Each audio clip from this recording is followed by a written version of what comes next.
let's get started. Very good afternoon to everyone who's joined our webinar for today. And the topic for today for our webinar is From Farm to Fork. Sounds super interesting. And who will be presenting for us today? It is none other than Sunny Purinju, who is the founder and CEO of Data Diver. He'll be giving us insights into this very interesting topic. All right, Sunny, over to you. Thank you. All right, thanks, Sanket. Can you start sharing the slides, please? Thank you. All right, this should be fun. All right, thank you everyone for attending. Just do some housekeeping first. I hope I'm audible. So first, the session is going to be recorded. I know some of you are unable to make it for the live session, so we'll be sending this to you as soon as we have it processed on our end, and we'll share the deck along with the recording. So if you prefer to learn visually, that's understandable as well. We have a Q&A session in the end. I am actually looking forward to that more than the session itself, because I want to hear what questions you have that I can help you with. So please do ask questions. And there's no dumb questions, there's dumb answers. So don't just ask me questions. And what else I can say is it's going to be low production value. This is not a fancy webinar. This is really more practical and honest, I would say, than something of of complexity or with jazzy visuals. So don't expect a lot of visual stimuli, rather just a practical know-how. Next slide. All right, a little bit about myself for those of you who don't know and you're joining. I'm the founder and CEO of Data Diver. Started this company about 2 years ago. Very new, you could say, for an AI company, but there are AI companies that are much younger and have bigger claims. But still think we're in the learning stage as an organization. I have some experience with enterprise AI, about 6 years. I started my career in artificial intelligence with a company called Rapid Miner in West Germany, which is now a part of Siemens, and where I moved over to Dataiku in Paris, which is a part of Google Ventures and is now one of the world's leading enterprise AI platforms. We call it the Lamborghini of data science just because it's really expensive. I've worked across product development teams, marketing and sales. I've had the good fortune of talking to customers all the way from government to private sector. And I did deal mostly with Fortune 500 customers because these solutions were enterprise solutions, and they were priced accordingly. And most of my customers were banks, I would say financial institutions, government entities like defense departments, NATO, organizations like that.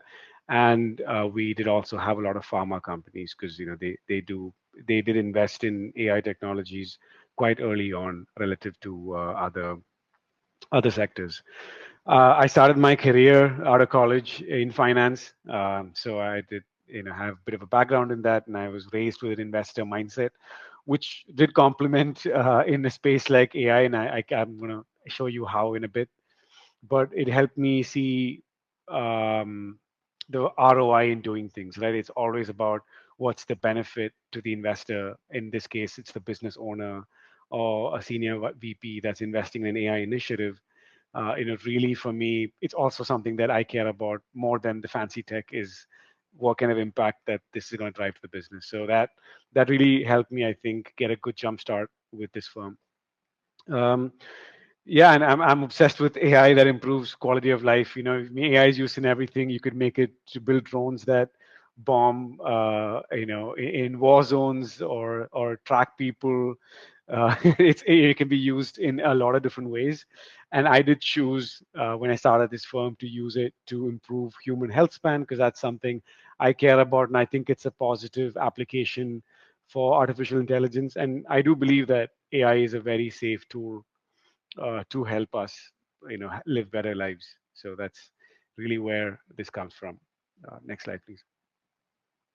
So I have three goals for you today. The first one is to show you why now, like exactly now, is a good time for you to start learning about data and AI in food. Um, the second one is I'm just going to show you like six practical ways in which we have helped food and beverage businesses tackle some of these challenges that keep coming up. I think if you're in this business, you've probably heard it 1,000 times. And the last one is just, yeah, you can ask me about questions, and I hope that the questions you ask me are very specific to you so that it helps you at the end of the webinar to get some insight or help you with your work or your business. So really, that's my goal for you today.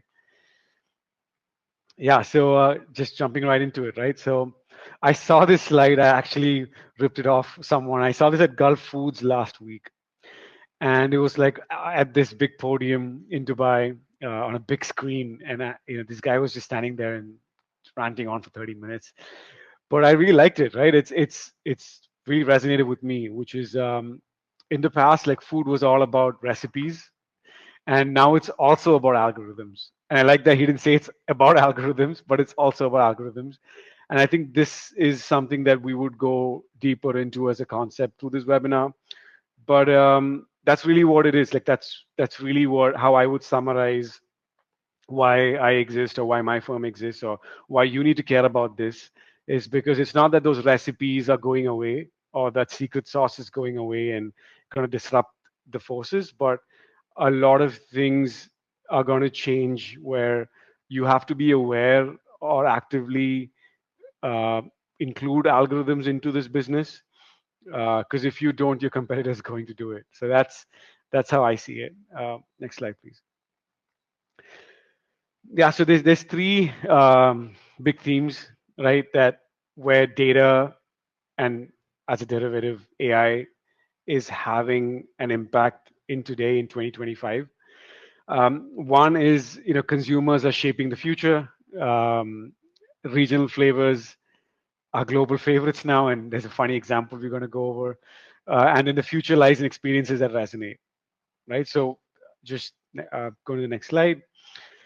And this is a very good example of a big disruption in where consumers are shaping the future, right? So you look at Beyond Meat or some vegan burger patty that is, the example of McDonald's and Burger King, where these businesses, I mean, are very they spend a lot of effort in data science, and I've had the honor of working with one of these companies where they've invested very heavily on data science teams, analytics, and one of the things that they optimize or they take pride in saying the reason we are in business is the supply chain, right? So you have a burger patty that's beef or chicken, and then you have a supply chain that's global, that's built around this specific meat as the protein.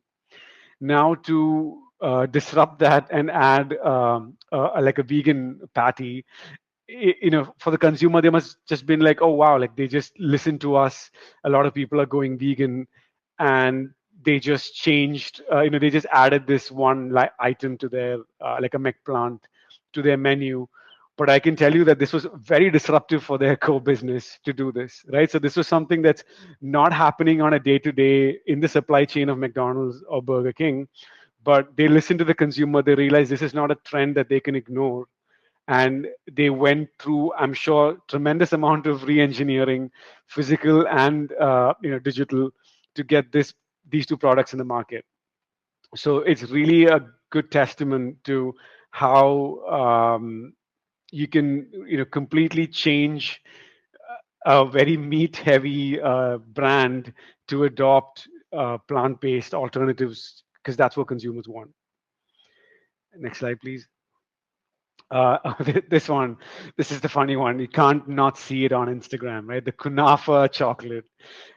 Never, never heard about it before. I think before 2024, and you just can't go anywhere without hearing about it anymore.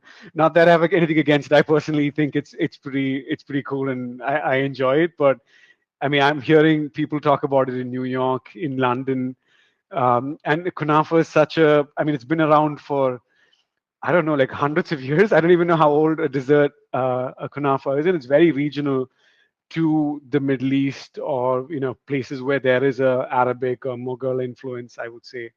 and it's really spread across the world. And even example of Paul and Mike, which is a Kerala-based brand. I just got this ad this morning. I took a screenshot of, viral Dubai chocolate is here, right? So, and we're seeing the same thing with things like even supplements like turmeric or neem or ashwagandha, very regional things, right? Regional supplements, regional flavors. But because of the social network, it just very quickly has the opportunity to now ramp up to be something global. And that is an opportunity for companies that are willing to listen to the trends and see which ones make sense for them to attach themselves to. They can really capitalize on these opportunities. The next one, please. And yeah, the third one is where the future lies in experiences that resonate. And I think we might underestimate how much analytics and data science really goes into just taking these three companies. Uh, Again, I've had the honor of working with two of these three, so I've had a glimpse or a snapshot into how much they analyze consumer data to bring these experiences. The former CEO of Starbucks is famously notorious for talking about experiences. If you watch any interview of Schmidt from the past, you would notice that he never uses the word coffee in any of his interviews. He talks about an experience, about people coming into Starbucks, but he would never use the word coffee, right? So it's really some brand that is managed to achieve this experience at scale where you're hearing certain music when you walk in, which is by design, the simplistic design, the lighting, the artwork, the accessories that they add, which really I don't think add a lot of profits to their business, the loyalty programs.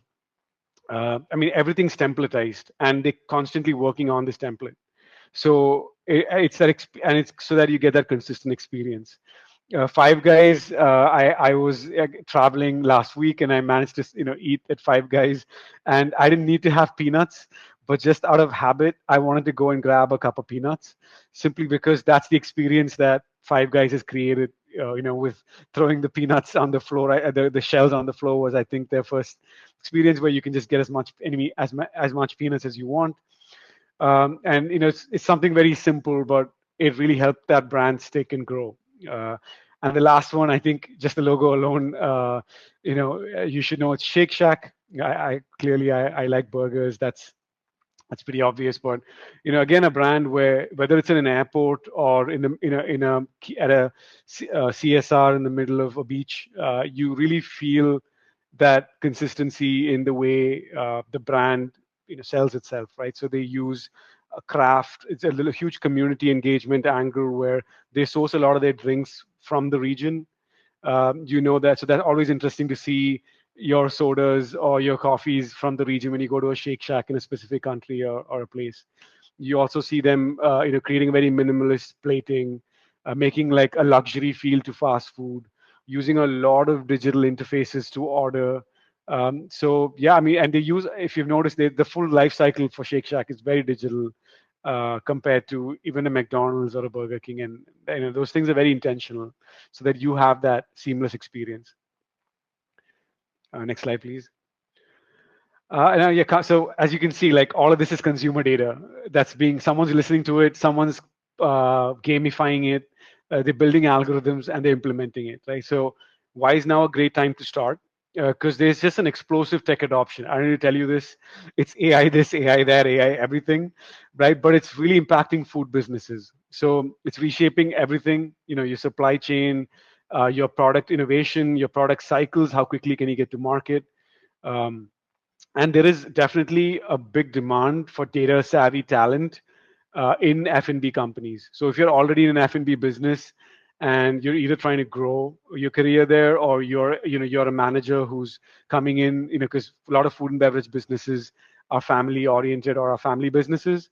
So if you're coming in as a next generation, I guarantee you that anytime you're going to spend learning about these technologies is going to add a lot of value to the existing approach and systems you've built, right? So uh, it will not be time wasted at all. um, and then you're definitely future proofing your skills, right? So we're going to talk a little bit about this later, but I really hope you're using, some free LLMs like ChatGPT or DeepSeek or something in your everyday to get this information. Just because it's like having electricity and then not using it at this point, to not leverage some of these technologies, right? So it has an almost immediate impact on your productivity, on your just general ability to turn around faster. So the speed is greatly improved with these technologies, and a tangible impact, right? So we'll talk about the tangible impact over the next slides, but definitely, like, we're seeing big sustainability improvements as well, where we're able to reduce like food waste from white products like milk and yogurt, and then even personalizing customer experiences and having immediate conversions from that.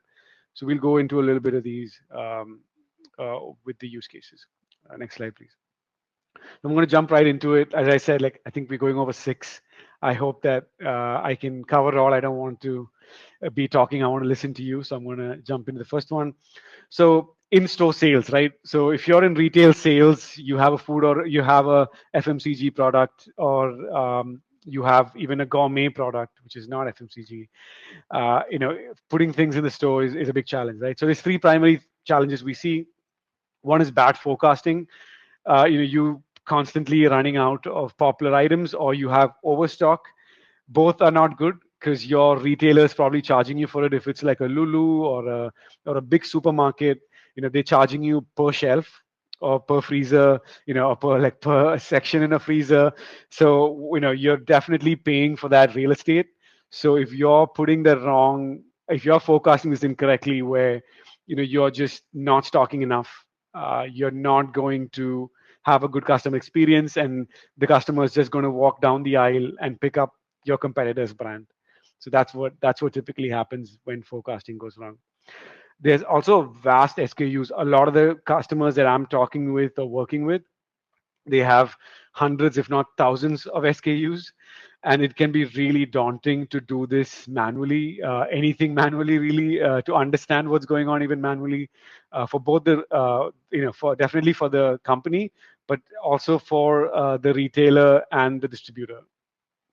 And then, lastly, is the cross sell and upsell opportunities. If you have a really good mix of SKUs, you might not be able to understand how things bundle and sell, right? So you might, common example we use is payasam and pickle during Onam, right? So that correlation, it seems obvious to the CEO of the company or the founder, the managing director, but at the level of each sales officer at who's attending each supermarket or store, that might not be intuitive, because that's not what is their priority, right? So you might miss out on very obvious cross-selling opportunities, and there are more nuanced opportunities which AI can detect, right? So these are often ignored or just not understood by retailers. Next slide, please. So this is something where we can talk about, and then I think the next two use cases is something we've built for Kitchen Treasures, which is a traditional, I would say, Kerala spice condiments and sauces brand. So we talking about SKU mismatch. We built a product recommendation engine, and this is something we can do for most cases. I would not say if you have four or five SKUs, but if you're going into the tens of SKUs and thousands of stores, this is something that would definitely make sense for you. Disclaimer: here's a prerequisite to this. You need to have at least 3 years of historical data. If someone's coming to you and saying you can do this with less, they are lying to you. So please be cautious of that. I would say a minimum of 3 years of historical sales data, primary sales data, would be what's required. So what does this do?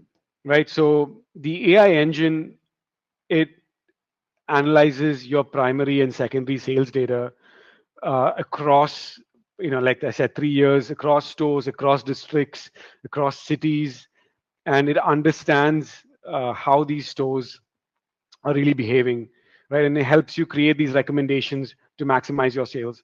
So on the right side here is like template. We can't show you the exact client use case, but it's a template that we've built to explain to you what this would look like. So most of these FMCG companies that have large sales teams, they use some kind of a ERP or a field sales app. A popular one is Field Assist. In India, in Dubai, we see Road Pro or RealSoft. There's a lot of ERP systems. So it's usually a mobile app that the sales officer, the truck driver that's delivering the goods to a supermarket would use. So what we have done is we have taken, instead of trying to disrupt that or change that, we've taken the data from the app, train the AI model to understand what's happening, and what has happened, and then create a prediction at at the store level for each sales officer or truck driver, so that this recommendation, what you're seeing in blue in the screen, it pops up when they go to the store. So typically the experience is you go to the sales officer or the truck driver enters the store, they open their phone, they take up the app, and there'll be some geolocation, geotagging, where the app knows that you're in this particular store. So in this example of dairy, typically the common sense is okay. Last month they ordered so much toned milk, Greek yogurt, and cheddar cheese. So let's just repeat that order, right? So what the AI can additionally do is they will just add a line item and just highlight it in some color and say, hey, listen, let's also add choco bar to the inventory, right? So what and that recommendation has a deep logic, which is aligned with the business stakeholders, which is aligned with 3 years of historical data. But for the person who's applying this AI intelligence, they don't need to care about all that. They just need to see what he needs to tell the store manager. So he's like, okay, hey, do you mind? We've got a recommendation to stock 15 boxes of Choco Bar along with your existing order. And typically the store manager would not care unless it's cash on delivery. In which case there'll be some trust for the brand that's required for them to keep that inventory. But typically, if it's a 60-day credit or a 30-day credit, whatever the credit system is, they'll be happy to keep that inventory, try it out, and send it back if it doesn't work out, right? So that is an option available. So yeah, this is where you could really unlock the opportunity to sell more of your hidden SKUs in a sense. And this is again is cross sell, upsell. As I said, is bundling that is not obvious that AI uncovers. But one important breakthrough we had working with Kitchen Treasures is that we really found clustering and scoring homogeneous stores from different region to have give us a lot of insights in product recommendation. Like we saw stores in Idiki versus say stores in Kottayam, which where we try to score a particular store based on their purchasing pattern. So we would just call a store X and not and mask from the algorithm where the store is located. And we would try to see, okay, so if store X in Idiki was buying tea along with their masala, could we try something similar in store Y, which behaves like X, but is in some another district, right? Is in Trivandrum or is in Kochi. So we saw these kind of experiments working as well. And really, there's limitless possibilities, and this is not something we do in isolation. We work with the business to understand and drive results. So we were very lucky to work with Ashok and his team, who's very data driven. And I think I would say a lot of the credit for the success or the outcome of the project goes to his team and not just to us. Because unless the business is giving us the domain understanding to fine tune these models, we can't achieve exceptional results from product recommendation. Next slide, please. Another extension of product recommendation that we've applied in with retail customers is a planogram.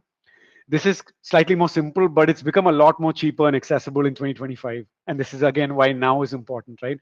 Thanks to DeepSeek and the competition with OpenAI, the API cost for us to build a system, and then you take a photo. One of your sales officers, they go into the store, they take a photo of how they've shelved the product, or your merchandiser, takes a photo of how things are placed in the on the aisle. uh, in the past, there was a very high cost to compute this what you're seeing now, which is in a technical terminology, it's bounded box object detection, right? So it's basically detecting what's going on here, and it's checking against compliance of what is the ideal way of stacking these products on the shelf. So the cost of doing this, I would say, in the past 4 years, has come down by a factor of 4 or 5. Like it's crazy. Like it would cost $2 4 years ago, now cost 25 cents or 30 cents. It's absolutely crazy how much this price competition between the hyperscalers and giants have driven the price down for this. So in this example, I'll just go a bit more specific. Like why is something in red? I don't know if you can see this clearly. Some of the boxes are in red and green. So the very easy one is what we call facing. So in the case of Red Bull on the left side, you can see that one Red Bull can is faced away from the other, so you can't really see that it's Red Bull. So that's tagged as red, right? And in the case of Ma on the one above, they have not brought it all the way to the front row. So the algorithm is basically indicating that you need to bring it to the front row. And for Ma on the right, you can see there's another red gap that's highlighted there. That's essentially telling the merchandiser that there is you could actually place one additional bottle in that space, right? So you're basically not utilizing your full shelf space. And as we were talking about earlier, this real estate is really expensive, and it's getting more expensive by the day. So you want to maximize, you want to keep as many bottles as possible in that space. On the right side, with dry foods or things with longer shelf life, it gets again a bit more nuanced, a bit more trickier, but it's the same logic. Like you can see that this shelf space is, this is not a company we work with. We use an example called Pure Mate, I think, Permate. I don't know what this one is, but you can see that there's a Rex, a batter mix that's placed on the top, on the bottom left, and that's a competitor to this to these ready-made mixes of ice cream and I believe they have a few products, right? So that's again, so that's something that a merchandiser can fix. Somebody who comes into the store and rearranges these things, they need to fix that because it's coming into the shelf space that you have paid for, and that's not okay, right? So that's a non-compliance. Same thing on the same bottom row to the right, you can see that there's a missing space, which means that again the shelf has not been optimized. There's room to place another box. So for the customer that we're working with, we are doing about 40,000 images, more than 40,000 images every fortnight. So, they have a big team, hundreds of sales officers, over 100 merchandisers across tens of thousands of stores. They're taking this picture and they're uploading it to the algorithm that we have trained. So the business has certain logic as to not only how the product should be placed, but also like what should be on the first row, what should be on the second row, what should be on the third row. So there's a very clear logic that's defined by the business, which we then train the algorithm using best practice images.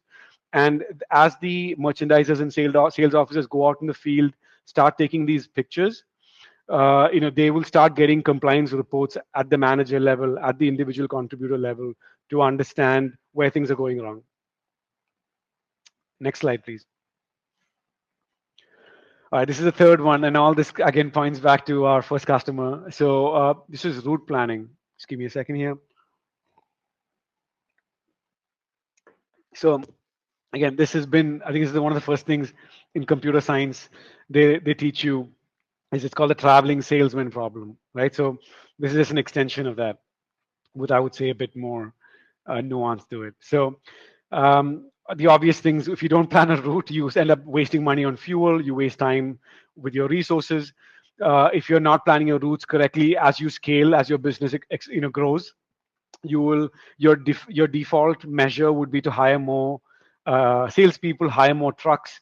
Again, all adding to your operational costs, and training new hires on routes, on best practices, is very cumbersome, and again is a big investment of time and effort for the company. Next slide, please. Yeah, so this is where route optimization comes in, right? This is one of the oldest problems, I would say, in data science, right? So with route optimization, you kind of strategizing your sales visits with your sales team using AI. You're kind of, without increasing your headcount or the number of trucks or vans that you're using to make deliveries to restock your inventory. You're kind of using the existing team and maximizing what they can achieve.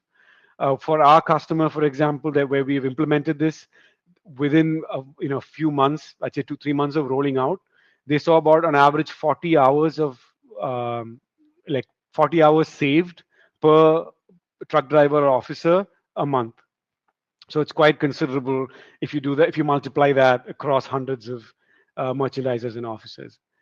And one of the things you ought to know is like more visits is not always better, right? So sometimes you want to decrease your frequency of visits, especially your physical visits to restock. Some drivers and sales officers, they follow certain routes and make certain stops just out of habit, because that's how the human brain works, right? We just we anyway driving through this path, let's make a stop and just catch up with this guy, spend 15 20 minutes of my working day just because I know this person, even though I know he's not going to give me an order. Like I know that this supermarket, I know that Ashish supermarket will only give me an order on the first Monday of a month. I go any other 29 days in the month. It's just pointless, because we have seen historically that this particular store on this route does not give me an order on any other day. So the algorithm picks up on these trends and it alters the route based on these trends, right? So that's really what it does at the highest level. Next slide, please. So if you look at a route, like just connecting, so what is it doing? There's longitudinal, latitudinal data, so geolocational data, which is very basic thing that all of us use when we use Google Maps. So we're getting these pinpoints from an application where the drivers are going, right? So this is in the raw from an aerial standpoint. This is, so I think this is about 30 stores or so. You can't see it because it's a big cluster. And this is Rajakkad, which is in Idiki district in Kerala.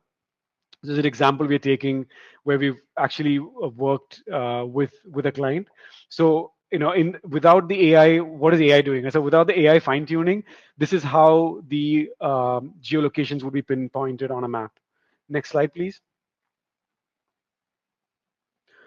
Now, using AI and model fine tuning and refinement, what we are doing is we're taking these 30 odd stores, which is in this route of the sales officer or the truck driver, and we are essentially um, adding layers to it.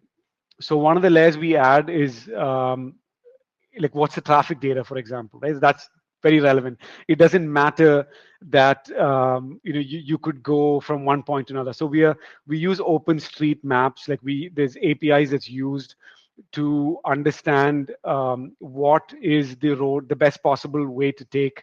There's even data about incline and decline. So you want to understand, is it uphill? Is it downhill? Are you going around a hill to optimize? So it's not just telling this driver, hey, listen, go from one point to another. It has to be practical and actionable. So we use real-time data about traffic, road conditions. Are you going on a bike or on a truck or in a car? So we want to make sure that the road that you're recommending, it's accessible to a four-wheeler or a truck. Certain, or you can find a shortcut because you have a motorcycle delivery. So all of this adds complexity to the route optimization that we do. Next slide, please. Thanks. All right, so those are like the real retail, I would say, use cases that we've implemented and we've seen, as these are challenges across and has had good results. The next one is quality control, and this one is something that we have. I think we always know that there's a better than human process, but is something that was not again accessible, right? Why now, right? It's these technologies have become a lot cheaper, and I think that's why these challenges is something we should think about today as something that AI can solve. So there's three primary challenges that quality control faces. Is foreign object detection, and you hear some crazy stories about pen cap falling into the production line. I heard one about a thumb being severed off and falling into a production line. And when I spoke to a managing director recently of a quite a large dairy processing facility, was not surprised when I told him about thumb story, because he figured that there's actually a machine where you could lose one of your fingers, and it could go into the bulk, and there's nothing they could do about it. So I found it shocking that how could something like this happen, but for somebody on the field in the production line, it wasn't very surprising. And it's very hard to create a consistent process without data, right? So consistency is very important, and then scaling this out. Right? You're talking about a production facility going through multiple SKUs in thousands, sometimes hundreds of thousands of boxes, or crates or sticks or cups or whatever it is that your unit is. This you have to do this at scale, at speed. This is very challenging to do for in food and beverage processing. Next slide, please. Yeah, so I recently had the opportunity to visit a factory where I saw someone standing on like a step stool, and looking at, because, and this is again beyond industry standards. They're looking at certain parts of the production line, looking for something like hair or like a foreign particle, right? So this is someone's job, like this man in the picture, 8-hour shift, looking at a rather fast moving conveyor belt where production is happening, and they're trying to detect this object, right? So it's I mean, sure, it's in India or in countries where labor is cheaper. It might be not a non-expensive hire to have someone do this, but just imagine closing your eyes, and like when I think I do this. They say when you meditate and you try to not think about monkeys, all you can think about is monkeys, right? So I feel like it's a bit similar analogy, where if I'm trying to look for hair, even for 15 minutes on a production line, uh, like you will realize that the human brain is not conditioned for this. You would, even if they're very committed to the job, it's just that our brain is not built for such an activity. So you would actually miss everything. You would start missing hair if hair is what you're looking for. And I could go about the deep rooted psychology about this, but this is a very bad approach to even like discipline someone for not being able to catch these defects. Is really not understanding that our brain and our vision is not built to detect objects consciously, like a machine could, right? So I know a lot of factories do this, and I know maybe some of you are laughing listening to this, but I mean, maybe it's working out for you. They catch the defects every now and then, and they pull it out of the production line, but it's really hard. It's a very difficult thing to do, and just we just human beings are just not evolved to do this. Next slide, please. Um, we can talk about this example where we did a proof of concept with a company, Merciles. If you've ever tried the ice cream, I highly recommend it.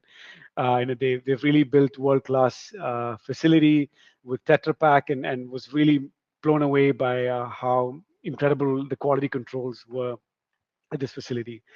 So as you can see in the image on the right, we've detected this is zero point 0.4 mm, zero point 0.6 mm, so strands of hair in cups, cones, lids of the packaging material for ice cream, right? So it's very important to uphold quality and be compliant, especially if you're exporting materials. If you're exporting to countries where these qualities checks are higher, like if there's FDA involved, even GCC is getting quite strict, or if you're working with Japan, if everything is scrutinized. And the great thing is, again, talking about why now, large particles, uh, I would say like a few and larger, you can detect now with close to zero setup. There are cameras, affordable cameras that you can set up in a production line, which can detect slightly larger particles, unlike hair, with almost 100% accuracy and with very little setup. Like I could come and do this in 2 days, right? So it's very, very simple to do. For us, NVIDIA has been a great partner to train these models for these smaller particles, and we work with a German company called SICK. which have the cameras. There is multiple vendors across the country that have a partnership with SICK, and you can look this up and learn more about this. These solutions are highly scalable, very reliable. They work in cold rooms, high temperatures, fast-moving conveyor belts. I think they can score somewhere between 100 milliseconds to 200, 400. So, in a fraction of a second, they can create these scores of whether there is an object or not. Uh, there is a capital investment in these cameras. I would say it ranges somewhere between 5 to 13 lakhs just on the hardware. So I would say that is your barrier to entry to doing this. But again, it's you set it up once and it's one and done. It just does its job day and night with close to 100% accuracy. Next slide, please. All right. For the next one, this is a very common challenge, right? So we have companies that have export data. They buy it from they either buy it from a source. We have companies that work with Nielsen, which is a big data provider. They give you data dumps of market intelligence. There's companies like Mintel, which also provides market intelligence. So depending on how big your company is, you've definitely done some kind of competitive intelligence. Even if you're a trading business, especially for seafood trading businesses, competitive intelligence is very, very important. And funnily enough, you could spend a few thousand rupees now and get a dump of export data, import data. You could get a pretty good insight into what's happening in the market. There are large supermarkets like Lulu that are also in the business of selling competitive data, and which I find a bit unethical and surprising, but nevertheless, that's the reality. But then again, there's market intelligence companies, like I said, Nielsen, where you can get large dumps like gigabytes and terabytes of market intelligence data. But sifting through this is very hard, especially for export, right? So there's a lot of unstructured data. You're very slow to spot trends because it's largely unstructured, and it's hard to make sense and piece it all together so that's relevant to you. And it's very hard to trust data that's not organized well, because if you're a senior manager at a company, you're in your 50s and 60s, and you show them like large Excel sheets or like very complex systems of data, that automatically builds like mistrust, and for them it's confusion and not clarity, right? So you take a nice dashboard that's got too much going on to your board, they're not going to be convinced unless you build a certain clarity into what you're presenting, right? It has to be super relevant, super specific for senior managers to absorb the information. So next slide, please. Oh, actually, I'm got the demo now. I'm going to try to share my screen. I hope this works. Uh, Wait. Okay. 1 second.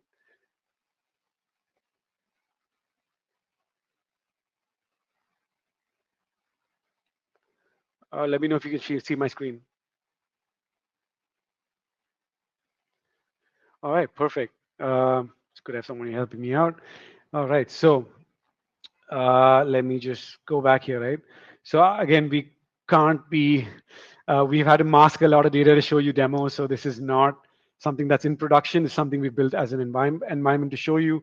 But we work with a client that gets, massive amounts, like millions of rows of export data dump, right? Which looks, I don't know if you can see, it's just basically CSV file, sorry, Excel file that's got, like I said, millions of rows and maybe hundreds of columns of information.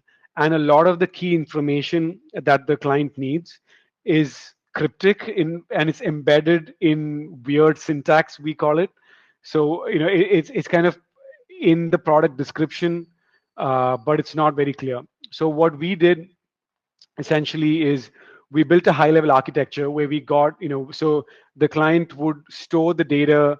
We would ask them to put, the client was giving us the data. We were not finding this data. So they were getting it from their source, where they would put the data into like a cloud storage, a location that we would deem desirable. And we built a data pipeline that would essentially pull this large data dump, right? So millions of rows of, say, monthly export data of, say, all seafood or all dairy products that's exported from India to rest of the world. So you say you have this data set that you're getting access to. You would put in this location. We built a data pipeline that would process this data, would use LLMs, like we would use an OpenAI API call to basically extract this, as I was saying, cryptic, symbol heavy product description and make it into a very consumable report in Power BI, right? So this whole pipeline was is executed in the back end, so that at the end, when they go to Power BI, once the data gets filtered, right? So that's the tough thing, to filter this data. I don't know if you can really see it, but there's the sign, in this case it's seafood, there's scientific name for the specific fish or shrimp. There is, in this case we can see there's peeled and deveined, tail off. I can see the currency, I can see what's the total quantity that was shipped. So it's a lot of information which is really mumble jumbled into these large data dumps that you typically get when you're working with a data provider or with a Nielsen. We can do a lot of these data pipelining or pre-processing in in the back end for you. And what this is, the results for the customer is you get really meaningful, insightful, simple uh, dashboards that you can sit with your management team or your decision makers and kind of have a conversation around, right? So this has been a very successful use case for us. You can see, I don't want to get into again specifics, but you can see there's export volumes, trends that we're seeing, and then we can even get very very specific with at a company level to understand, what are their top 5 products they're exporting, what countries are they exporting to, do we know, who are their buyers, what are the prices, or that they're selling it at, what kind of quantities and volumes are they exporting. So there's a lot of rich information that we'd be able to visualize around these dynamic dashboards that we can build. Stop sharing. Can we go back to that? Perfect. All right. Ooh, I think I clicked there for a second. I'll just jump through the next ones because I don't know how many manufacturing folks are here, but this is, again, old, tried and tested use case. Worked with a few companies in Germany. Have seen this in action, right? So for food manufacturing, downtime is very expensive because your raw materials are perishable, and in most food manufacturing, your raw material is your largest cost. Being proactive versus reactive is super important. A lot of the food manufacturing facilities, they have multiple shifts. They run into the night, so you have, say, a cooling tower, or you have a critical element failing in the middle of the night. It's quite likely that you can only fix said problem the next day morning or next day afternoon with the technician coming on site. So if you have raw material that's highly perishable, like shrimp or dairy, or even if it's something where you're working with solvents and it's been through a certain process and it's sitting in a tank where you have to act quickly, not reacting quickly just leads to you throwing away sometimes tons of raw material. um, and across food manufacturing, there is generally a lack of visibility into where you can optimize costs, right? So like saying the example of working with solvents, you want to know, like, how can you minimize solvent loss, how can you maximize the yield of the product you're extracting. In the case of seafood, in the case of shrimp, or in the case of dairy, you want to know where is your material being wasted, in which stage of the process is the wastage happening. So these are things that we can really understand from instituting certain metrics, certain sensors, and certain processes into your manufacturing facility. Next slide, please.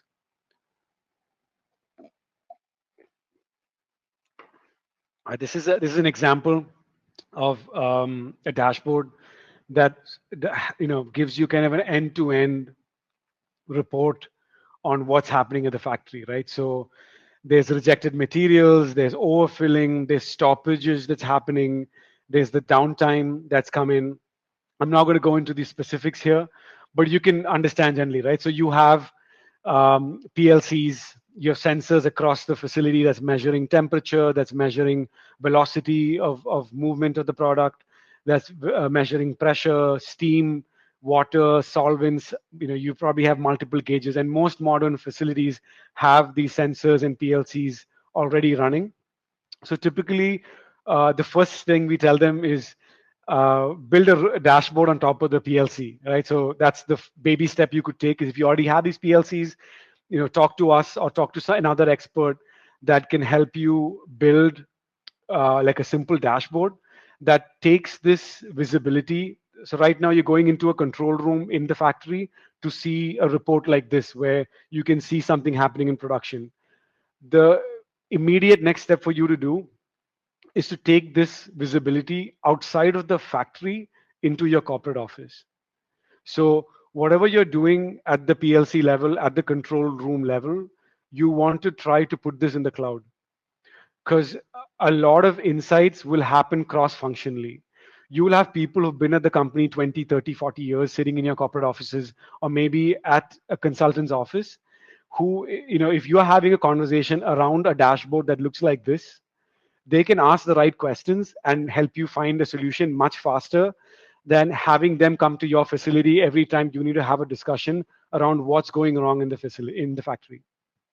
So the first step is to get it out of the factory into the cloud, and then we can look at things like what we call predictive maintenance, right?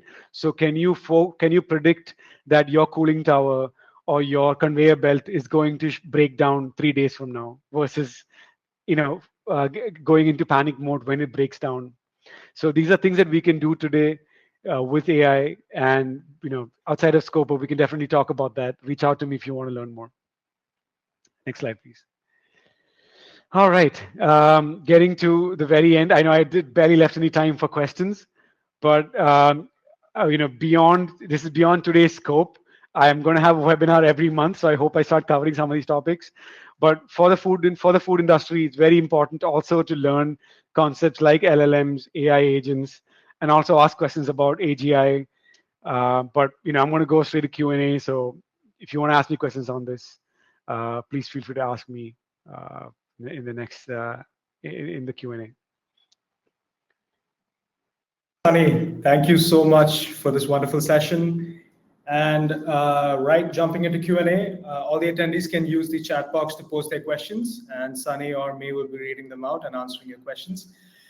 All right, so well, I think I'll start off with a question. Well, you showed in the previous slide there was LLM, there was AGI, a lot of annotations, a lot of short forms. What are LLMs, or what is AI? What is AGI? Because I think we've all used ChatGPT, or for some at least, AI means a lot of things. For some, it means robots who walk and talk. For some, it could be a language. It could be a lot of things. So, what is it? Oh wow! So very deep question, right? There's a lot of questions. I'll try to answer a few. Um, so yeah, I mean, artificial intelligence is uh, a subset of your data science or your statistical way of thinking. It's combining it with code, right? So in the very uh, simplistic form, what I showed you Terminator in the slide before. I think that we are reaching a point where what was 110 years ago, I think the first, you can call it like data science model, was something called linear regression, right? So it's where you have an X and Y axis, you plot 100 points on it, and you draw a line through it. And that's, I would say, a very rudimentary form of how things started in this space, right? So we went from there, computation got faster, cheaper, better, and we kind of entering a phase where some of I'm not an expert on this, but big companies like Microsoft and Google, they're all competing to build what is like an artificial general intelligence, which is basically a really really good AI, right? A very good AI would reason really well, would have access to a large language model, which is the LLM you're talking to, right? So you use OpenAI. So it's basically having access to billions and billions of data points. So a combination of the ability to access a very large repository of information with um, the ability to learn something, so to reason, right? Like so, how you and I, what Daniel Kahneman calls system two brain, which is your thinking brain, your reasoning brain. So your ability to reason with things, so that's getting stronger. And without getting too technical, like there's you might be hearing about things like reinforcement learning.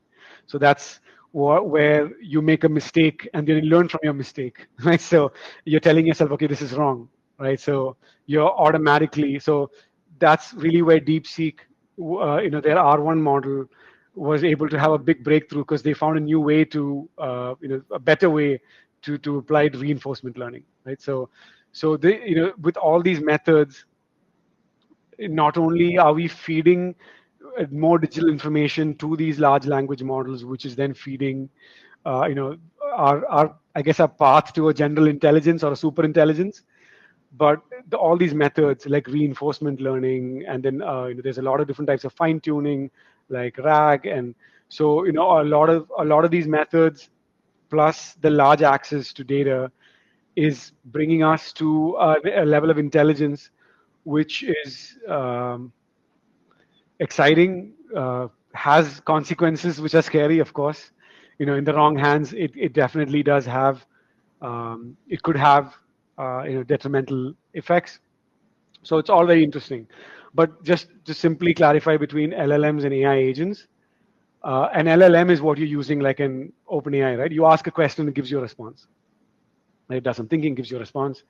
An AI agent, you're instead of asking it a question, you're asking it to do something, like build a website or remind me to study at 9 a.m. in the morning on Tuesdays for the next 3 months.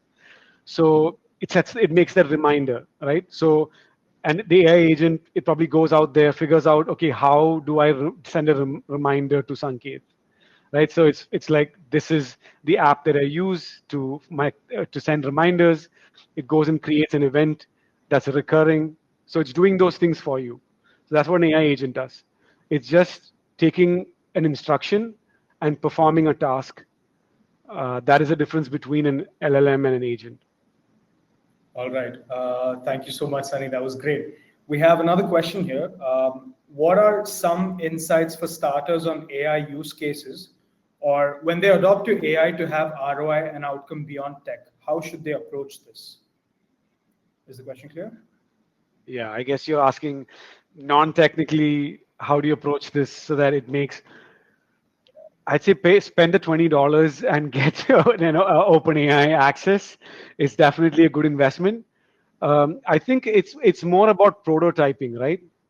Like I was using this application called Bolt, or there's something even called Lovable. You can look these up, right? So there's a lot of great ways to like jumpstart an idea. Like if I wanted to show my team that we could build an app to do something that we're doing in the office every day monotonously, that's taking 30 minutes of my time, like few years ago, I would have to talk to somebody technical to even like ideate or prototype or like figure these things out, right? So I would say talking to an LLM like an OpenAI and asking it like, can I, someone who's not technical, like ideate on this? Like that would be a great way to get started. Like you can even build like a simple wireframe for like a user interface for a mobile app for something you're doing at work every day. See if you can automate that, right? So that would be like the lowest hanging fruit for you to try. I say really just try these things and message me if you want ideas on how to try. There's a lot of applications, a lot of AI agents that's doing a lot of cool things. So I'd say just explore that. All right, great. Thank you. I hope the question was answered. I have another question. Wow, there's a lot of questions. It says with more people choosing food delivery services like Zomato and Swiggy over dining out, restaurants are facing a tough time. Do you think AI could play a role in improving the dining experience or attracting more customers back to restaurants? Of course. And I think the Five Guys, Shake Shack, Starbucks, still doing pretty well. I think in the day of Swiggy and Zomato, but that's a great observation, right? Like, so you're seeing that it's not a market you want to compete with. It's more I think it'll always be a complementary market. There will be seasonality, like COVID kind of scenario where you're not able to go to a restaurant. That's very different. So if you take out that anomaly and outlier, there would always be demand for good experiences in restaurants. And this comes back to what I was saying, experience that resonate with the customer. So creating those experiences have a lot of data that goes into this. Doing this at for a single restaurant that is not a chain, it was something unimaginable because of the costs of working with the technology was so high that you needed to be like a Burger King or a McDonald's or a Five Guys to do this in the past. But today, a lot of things have changed. So you're able to create like a flow in your restaurant using your CCTV camera, which you already probably have in your restaurant. You can there's GLP compliance. There's a lot of new methodologies that you can use to ensure that your customers having a consistent experience every time they come to the store, right from the service all the way to contamination, possible contamination in your food in the kitchen or while it's being served. So all of this has improved a lot. So there is a lot of things you could do. All right, perfect. And we have not a question, but rather a feedback. This was a fantastic webinar. It reads for the salesman route planning use case, you're not only optimizing efficiency, but also helping companies become more sustainable by reducing unnecessary trips and lowering their carbon footprint. That's amazing. This is the feedback. Thank you. Wow, I didn't know we were getting feedbacks, but no, this is perfect. All right, everyone. There's no more questions. Yeah. I would thank you all for so much for attending my first webinar. We are very excited to keep this going, this as a series every month. I'll try to dive deeper on each of these use cases for the future webinar. So, look forward to seeing you on the next one. Thank you. Thank you, Sunny. And thank you, everyone, for joining today. Thank you.